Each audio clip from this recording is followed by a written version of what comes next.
नमस्कार साथियों, आप सभी का study with Pawan coaching 4.0 YouTube channel पर स्वागत है। कल के सेशन में हम फ्रांसीसी क्रांति के बारे में चर्चा किए थे कुछ, और आज जो है फ्रांसीसी क्रांति का भाग 2 देखेंगे। और कल के विषय में हम फ्रांसीसी क्रांति के कुछ कारण बताए थे, तत्कालिक कारण बताए थे, जिसमें हम बताए थे आपको कि फ्रांसीसी क्रांति के प्रमुख तत्कालिक कारण था लुई 16वां की अयोग्यता, निरंकुश शासक वो जो है 20 वर्ष में ही राजगद्दी पर बैठा, फ्रांस की राजगद्दी पर 20 वर्षों में वो बैठ गया। तो अनेक सारी चीज़ों को देखेंगे। तो उसके पहले हम कल के सेशन का कुछ कर लेते हैं याद। तो कल हम आपको बताए थे फ्रांसीसी क्रांति की शुरुआत जो है 14 जुलाई 1789 ईस्वी को हुआ, और उस समय फ्रांसीसी क्रांति के समय फ्रांस के राजगद्दी पर बैठा लुई 16वां। और यदि देखा जाए कि लुई 16वां का संबंध था बुर्बो राजवंश से। लुई 16वां का संबंध था बुर्बो राजवंश से, और लुई 16वां बहुत निरंकुश शासक था। और जब यह 1774 ईस्वी में फ्रांस की राजगद्दी पर बैठा तो इसने देखा कि फ्रांस का जो है राजकोष वह खाली हो चुका था, और इसने बहुत सारी चीज़ें का दुरुपयोग किया। अपना शादी कर लिया ऑस्ट्रिया की राजकुमारी मेरी एंटोनियट से, और बेफजूल पैसे खर्चे कर दिए, और अनेक सारे कारण को देखे हमने कल। और यदि देखा जाए कि फ्रांस की क्रांति यह 14 जुलाई को हुआ, और 14 जुलाई को जो है फ्रांस अपनी स्वतंत्रता दिवस मनाता है। तो इस सभी चीज़ों को हम देखें। तो आइए हम सबसे पहले देखते हैं कि फ्रांस की क्रांति। तो यदि देखा जाए कि फ्रांस की क्रांति की शुरुआत जो है ये आपका 14 जुलाई को हुआ, 14 जुलाई 1789। तो 14 जुलाई को जो है फ्रांस अपना स्वतंत्रता दिवस मनाता है। जिस प्रकार हम लोग 15 अगस्त को स्वतंत्रता दिवस मनाते हैं, उसी तरह फ्रांस जो है 14 जुलाई को फ्रांस स्वतंत्रता अपना दिवस मनाता है। और हम बात किए थे आपके बीच की लुई 16वां। तो यदि देखा जाए कि लुई 16वां का संबंध था किससे? बुर्बो राजवंश से। और ये आपके बिहार एसआई का एग्जाम में पूछा हुआ क्वेश्चन है, और यहाँ से बिहार एसआई के ये फ्रांस की क्रांति से बहुत सारे प्रश्न बनते हैं, और जो आपको बताएंगे हम एग्जाम के पॉइंट ऑफ व्यू से बहुत इंपॉर्टेंट होगा। तो आप लोग क्लास को पूरा देखेंगे, तो हम बात किए थे कि लुई 16वां का संबंध था बुर्बो राजवंश से। और यदि देखा जाए कि लुई 16वां बहुत ही निरंकुश राजा हुआ करता था, और लुई 16वां कहता था मैं ही राज्य हूँ। सोच लीजिए। और लुई 16वां के पहले फ्रांस के शासक होते थे लुई 14वां।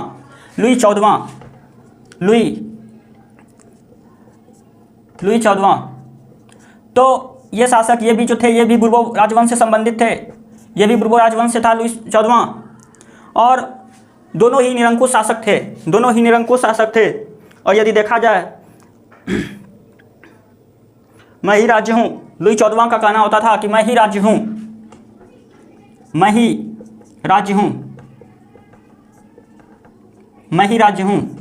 और आपका लुई 16वां का कहना होता था मेरी इच्छा ही कानून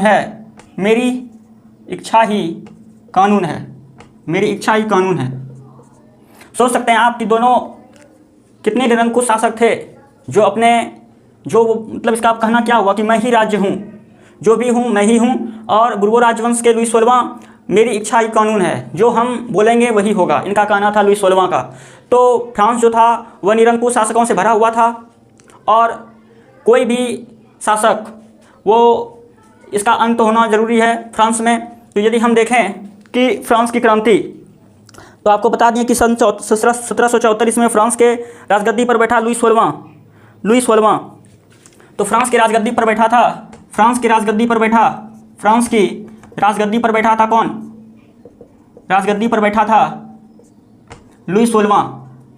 तो लुई 16वां जो है ये फ्रांस की राजगद्दी पर 1774 ईस्वी में बैठा, और इसने देखा कि फ्रांस का राजकोष जो है वो खाली हो चुका था। और फ्रांस के, यदि आप कल के क्लास में देखेंगे तो हम आपको बताए थे कि फ्रांस की मुद्रा हुआ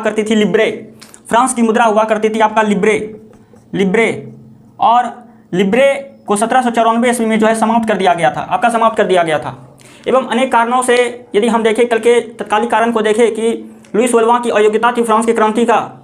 लेकिन जब आपको हम बताए थे कि लुई 16वां ने अमेरिका के 16 उपनिवेशों को जो है ब्रिटेन से स्वतंत्र करवाया, तो उसमें भी जो है 10 अरब लिब्रे ये कर्जा में चल गया, 10 अरब लिब्रे कर्जा में चल गया।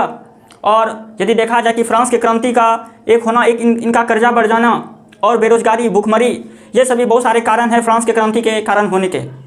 तो यदि देखा जाए कि इन्होंने 13 उपनिवेश को जो है लुई सोलवा ने अमेरिका का साथ दिया और ब्रिटेन से इसको स्वतंत्र करवाया, और उसमें जो है बहुत सारे बेफजूल खर्च भी हुए, सैनिक खर्च हुए, तो और ये कर्जा में चल गया लुई सोलवा। और फ्रांस में जनता का निरंकुश होना, गुस्सा उमड़ना, या बहुत ही दयनीय स्थिति हो गई थी फ्रांस की।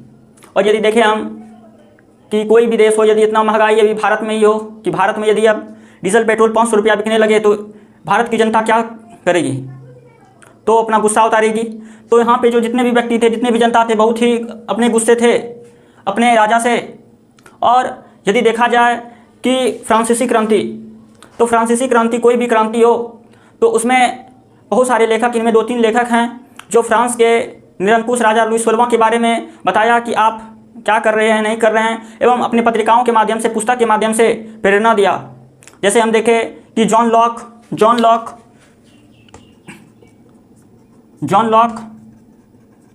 लॉक, मॉन्टेस्क्यू और इन सभी लेखक को यदि देखें तो ये सब लेखक अपनी पत्रिकाओं के माध्यम से फ्रांसीसी क्रांति में जो भी निरंकुश थी उनको दूर करने का प्रयास कर रहे थे, और यदि देखा जाए कि जॉन लॉक और मॉन्टेस्क्यू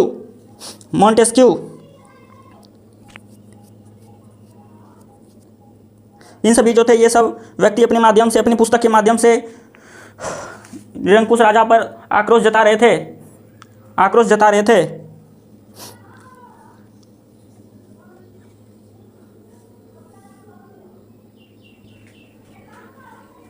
और यदि हम देखें कि मॉन्टेस्क्यू के बारे में यदि हम देखें तो the spirit of the laws, जब इस पुस्तक में लिखा मॉन्टेस्क्यू ने जो है पुस्तक, और ये पूछा गया प्रश्न है आपका कि मॉन्टेस्क्यू ने सरकार के भीतर जो 3 अंग हैं, और आप जानते होंगे सरकार के 3 अंग हैं, वो है विधायिका, वो है आपका विधायिका, और कार्यपालिका और न्यायपालिका। तो इस पुस्तक में, मॉन्टेस्क्यू की पुस्तक है आपका spirit of laws, the spirit of laws में मॉन्टेस्क्यू की ये पुस्तक है। और इसमें सरकार के जो 3 अंग हैं, वो उसका विधायिका, कार्यपालिका और न्यायपालिका, इनकी चर्चा है। और यदि देखें कि जॉन लॉक की पुस्तक का नाम है आपका टू टिट्रा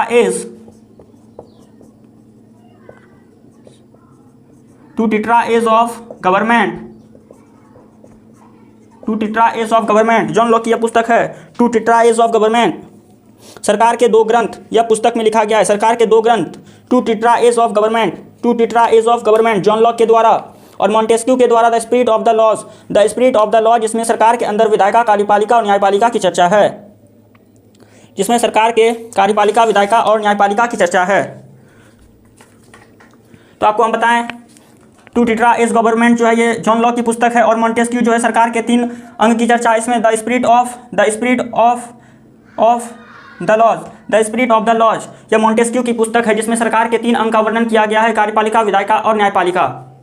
और मॉन्टेस्क्यू, जॉन लॉक, ये सब बहुत प्रभावित हुए फ्रांसीसी क्रांति पर। और कल के आपको सेशन में हम बताए थे कि ई स्टेट एक राजनीतिक संस्था थी, और जब फ्रांस पर बहुत सारा कर्जा बढ़ गया तो इस पर लुई सोलवा राजा का कोई हक नहीं होता था कि हम कर को बढ़ा सके।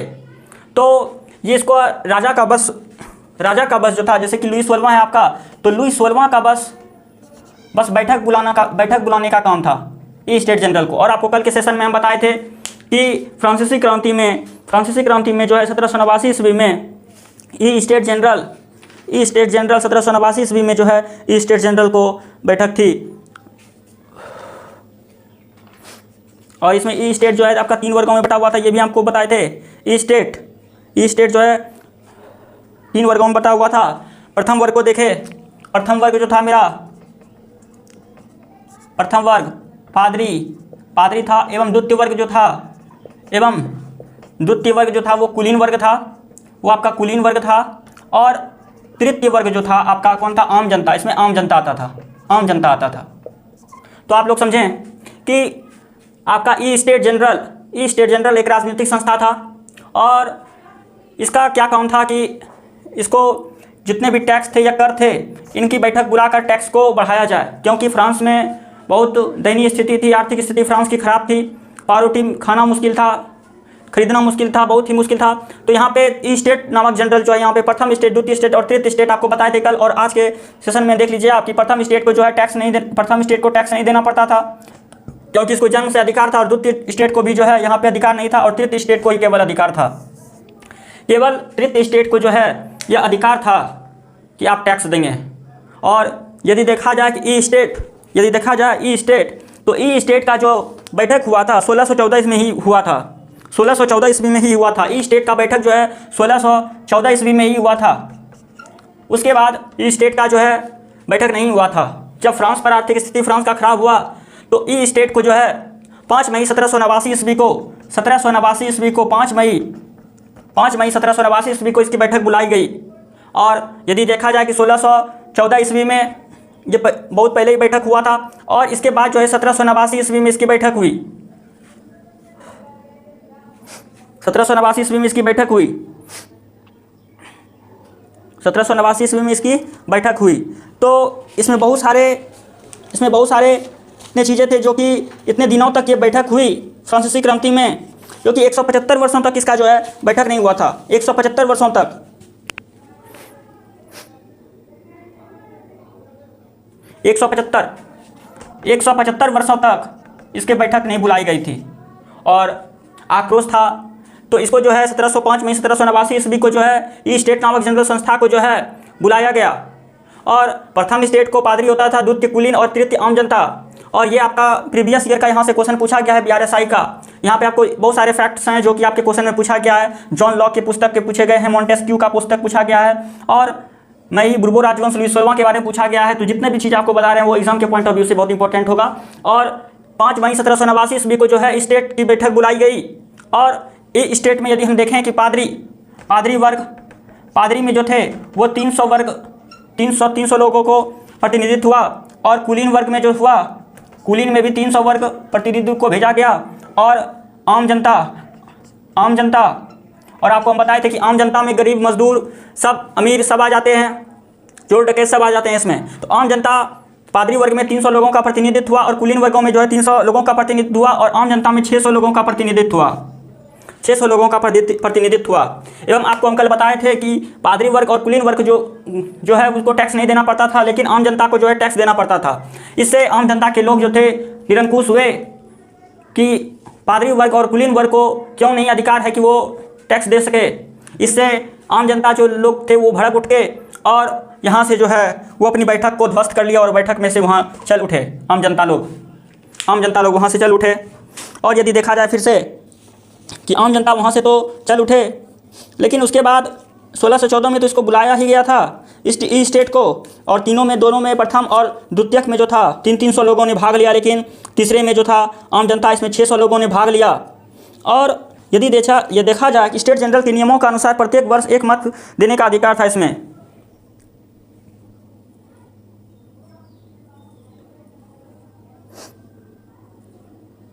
और सभी जो वर्ग थे इनको एक सबको मत देने का अधिकार था। और इसका मत देने का अधिकार का आप देखिए कि इसमें मत कौन देता था, तो इसमें मत वही देता था जिसका उम्र जो है 25 वर्ष से अधिक हो, 25 वर्ष हो, एवं वो 3 दिनों के मजदूरी के वो योग्य हो, 3 दिनों के मजदूरी के वो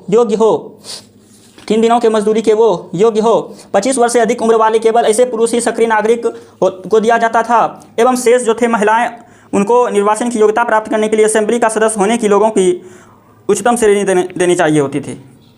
तो आप लोग समझे कि इनमें जो था एक व्यक्ति को ही चुनाव देने का अधिकार था, और इसमें एक व्यक्ति को अधिकार था। और वो 3 दिनों तक जो है अपना मजदूरी करता हो, वैसे योग्यता होगा। तो आप लोग समझे होंगे ये फ्रांस की क्रांति, इन सभी चीज़ों को समझें। और यदि हम देखें कि एक और पुस्तक है द स्पिरिट ऑफ लॉज, आपको बता दिया Montesquieu, two treatises of government. और यदि देखा जाए सोशल कॉन्ट्रैक्ट, आप ये भी देख लीजिएगा, सोशल कॉन्ट्रैक्ट आप ये भी नोट डाउन कीजिएगा। Social contract Rousseau, social contract Rousseau, social contract जो थे ये पुस्तक के रचयिता थे रूसो। और ये भी जो है आपका क्वेश्चन पूछा गया है, BRSI का क्वेश्चन पूछा गया आपका सोशल कॉन्ट्रैक्ट। और आपको यदि ये समझ तो आ रहा होगा, थोड़ा बहुत राइटिंग थोड़ी ख़राब है, और आप PDF यदि लेना चाहते हैं तो हमारे डिस्क्रिप्शन में जो है टेलीग्राम ग्रुप है, वहाँ पे आप ज्वाइन कर जाएंगे तो आपको PDF मिल जाएगी। तो यदि हम समझे फिर से कि फ्रांसीसी क्रांति की शुरुआत 14 जुलाई 1789 को हुआ। लुई 16वां आया, उसके बाद लुई 16वां का संबंध था बुर्बो राजवंश से, और लुई 16वां का था मैं ही मेरी इच्छा ही कानून है। और लुई 14वां उसके पहले बुर्बो राजवंश से ही संबंधित था, और इसका कहना था मैं ही राज्य हूँ। और इन सभी चीज़ों को देखें और इतने सारे फैक्ट्स को आपको बताएं। और इनके 3 पुस्तक जो है आप याद रखिएगा, जॉन लॉक की पुस्तक to treatises of government, और मॉन्टेस्क्यू की द स्पिरिट ऑफ लॉज, जो कि सरकार के 3 अंग से ये हैं, जो कि विधायिका, कार्यपालिका और न्यायपालिका। और सोशल कॉन्ट्रैक्ट रूसो की पुस्तक है। और ई स्टेट नामक संस्था जो थी ये 3 वर्गों में बटा था, प्रथम, द्वितीय और तृतीयक। इसमें पादरी कुलीन और कुलीन को टैक्स नहीं देना पड़ता था क्योंकि इसको जन्म से अधिकार था। और तृतीय वर्ग को जो आता था इसमें आम जनता, इसको अधिकार था। और यदि देखा जाए कि 1614 ईस्वी में ही जो ई स्टेट नामक जनरल का बैठक हुआ था, उसके बाद बैठक नहीं बुलाया गया था। तो ये भी कारण है, ये भी निरंकुश होने का कारण है, एवं बहुत सारे कारण हैं। और यदि देखा जाए कि फ्रांस कर्जा में तो डूबा ही था, एवं यहाँ पे बेरोजगारी था, भूखमरी था, और बहुत सारे कारण थे। आप लोग इसको नोट डाउन कीजिएगा, इसको नोट डाउन कीजिएगा।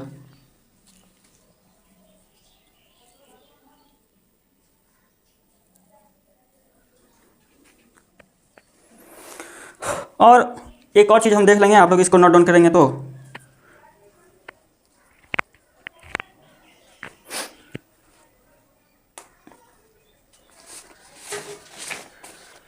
और 1700 एक और चीज़ हम देख लेते हैं। फिर जो है 1789 ईस्वी में ही, यदि यहाँ पे हम देखें तो 1789 ईस्वी में ही जो है 1789 ईस्वी में जो है ई स्टेट क्या हो गया, आपका भंग हो गया। क्योंकि यहाँ पे आम जनता जो है यहाँ से चल उठे, क्योंकि इनका कहना था कि पादरी और कुलीन वर्ग को जो है टैक्स देना होगा, तभी हम लोग भाग लेंगे। तो 1789 ईस्वी को जो है एक असेंबली की, नेशनल असेंबली का गठन किया गया, नेशनल असेंबली का गठन किया गया।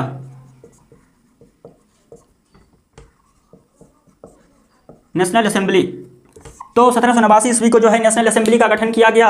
और नेशनल असेंबली के नेतृत्व करता हुए मिराबेयो और आबेसिये, मिराबेयो और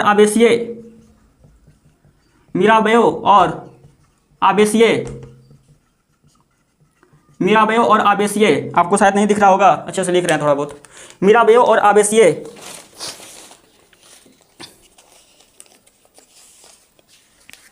अच्छे से लिख रहे हैं, आप लोग देखिएगा, आपको PDF मिल जाएगी। आप लोग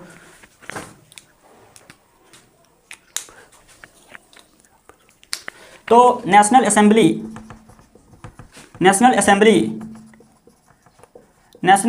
का गठन किया गया 1789 ईस्वी में ही, क्योंकि आम जनता के ये भंग के कारण। तो नेशनल असेंबली के नेतृत्व करता हुए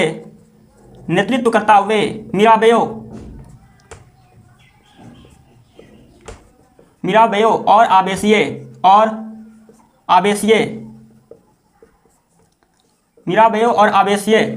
और इन्होंने नेशनल असेंबली का गठन किया।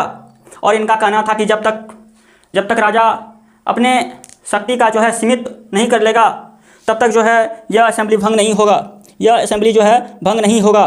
तो 20 जून को यह प्रतिनिधित्व वर्साई के इंडोर टेनिस के कोर्ट में जमा हुआ था। और सम्राट की शक्तियों को कम करने वाला यह मिराबेयो और आबेसिये ने यह स्टार्ट किया था, यह नेतृत्व किया नेशनल असेंबली का।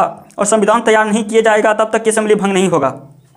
इनका कहना था कि मिराबेयो और आबेसिये का, जब तक कि संविधान का निर्माण नहीं होगा, तब तक नेशनल असेंबली भंग नहीं होगा। एवं जब तक जो है राजा अपना निरंकुश शासक अपने शक्ति का विभाजन कम नहीं करेगा, संविधान का निर्माण नहीं करेगा, तब तक जो है मीराबाई और आवेसिये ये इनके नेतृत्व में जो है नेशनल असेंबली भंग नहीं होगा। तो नेशनल असेंबली, और ये भी पूछा गया है आपका क्वेश्चन कि मीराबाई और आवेसिये, नेशनल असेंबली के नेतृत्व करता हुए मीराबाई और आवेसिये, और ये भी जो थे कुलीन वर्ग के थे मीराबाई और आवेसिये, ये भी थे कुलीन वर्ग के, कुलीन परिवार के ही थे ये। लेकिन सोच लीजिए आप कि ये भी कुलीन वर्ग के थे, मीराबाई और आवेसिये ये कुलीन वर्ग के थे, लेकिन ये भी चाहते, कुलीन वर्ग के थे मीराबाई और आवेसिये, लेकिन ये क्यों उतर गए, नेशनल असेंबली का नेतृत्व क्यों किया? क्योंकि कुलीन वर्ग को जो है टैक्स तो देना नहीं पड़ता था। लेकिन इन्होंने देखा कि फ्रांस की आर्थिक स्थिति बहुत दयनीय है, यहाँ पे बेरोजगारी है, यहाँ पे भूखमरी है, तो इन सभी चीज़ों को देखते हुए नेशनल असेंबली का गठन मीराबाई और आवेसिये ने किया। तो आशा करते हैं आपको इन सभी चीज़ों से अचीवमेंट हुई, और ये सब चीज़ें जो भी है आप लोग नोट डाउन कर लेंगे, और जो भी चीज़ें हैं आपको PDF चाहिए तो हमारे टेलीग्राम ग्रुप में ज्वाइन कर लीजिएगा। और जितने भी पुस्तक लिखवाए हैं 3 पुस्तक, उनका नाम याद रखिएगा, सोशल कॉन्ट्रैक्ट रूसो, और आपका two treatises government John Locke, और मॉन्टेस्क्यू में जो है सरकार के 3 अंग का वर्णन किया, कार्यपालिका, विधायिका और न्यायपालिका, सोशल कॉन्ट्रैक्ट रूसो, और इसका two treatises government John Locke का, और Montesquieu the spirit of laws, इन सभी चीज़ों को आप याद रखिएगा। आशा करते हैं आपको फ्रांस की क्रांति समझ में आई होगी। यहाँ पर हम पार्ट 2 आज का लाए थे, फ्रांस की क्रांति, एवं कल हम देखेंगे कि फ्रांस कैसे संविधान उनका निर्माण हुआ, एवं नेपोलियन के बारे में देखेंगे, बहुत सारी चीज़ों को देखेंगे। और एक चीज़ हम और आपको बताना चाह रहे हैं, यदि आप यहाँ पे डेट भी याद रखिएगा, आप डेट याद रखिएगा, नहीं तो कल बता देंगे आपको 1754, जितने भी डेट बता रहे हैं वो भी आप लोग याद रखिएगा। तो मिलते हैं आप लोगों के बीच कल। जय हिंद, जय भारत। आप लोग क्लास को ज़्यादा से ज़्यादा शेयर करें। जय हिंद।